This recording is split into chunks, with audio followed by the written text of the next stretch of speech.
శత్రుదేశం కుటిల యత్నాలకు ధీటుగా తిప్పికొడుతున్న భారత్ దేశ రక్షణ కోసం అనుక్షణం అప్రమత్తంగా వ్యవహరిస్తోంది. ప్రధాని సహా కీలక మంత్రులందరూ పరిస్థితిని ఎప్పటికప్పుడు సమీక్షిస్తున్నారు. ఎటువంటి పరిస్థితినైనా ఎదుర్కొనేందుకు సిద్ధంగా ఉండాలని అన్ని శాఖలకు ఆదేశాలు జారీ అయ్యాయి.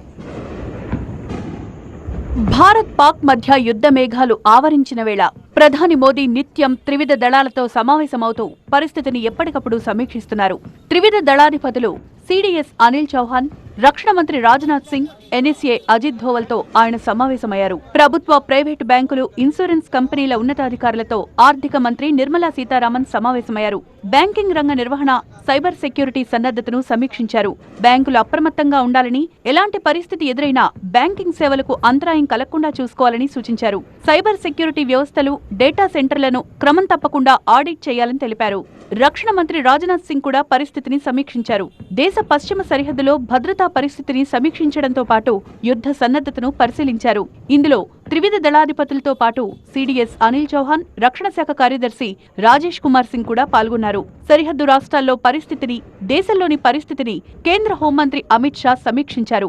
ఎయిర్పోర్టుల్లో భద్రతపై ప్రత్యేకంగా దృష్టి సారించారు. హోంశాఖ కార్యదర్శి Govind Mohan, IB director, BSF, CISF, BCIS director generals తో ఈ సమావేశంలో పాల్గొన్నారు. అటు ఆరోగ్య శాఖ మంత్రి జేడీ నడ్డా కూడా ఢిల్లీలో స్వస్థ భవన్లో ఉన్నత స్థాయి సమీక్ష నిర్వహించారు. ఆరోగ్య సేవల తీరును పరిశీలించారు. దేశవ్యాప్తంగా ఉన్న ప్రధాన ఆసుపత్రుల్లో ఆరోగ్య మౌలిక సదుపాయాల గురించి తెలుసుకున్నారు. కంట్రోల్ సెంటర్ నుంచి పూర్తి పర్యవేక్షణ జరుగుతోందని మంత్రికి అధికారులు వివరించారు. ఔషధాలు, ఆక్సిజన్, ట్రామా కేర్ కిట్స్ తగినన్ని సమకూర్చుకోవాలని అధికారులను నడ్డా ఆదేశించారు.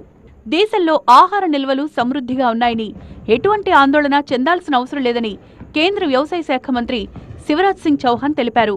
గోధుమలు, బియ్యం సరిపడా ఉన్నాయని వివరించారు.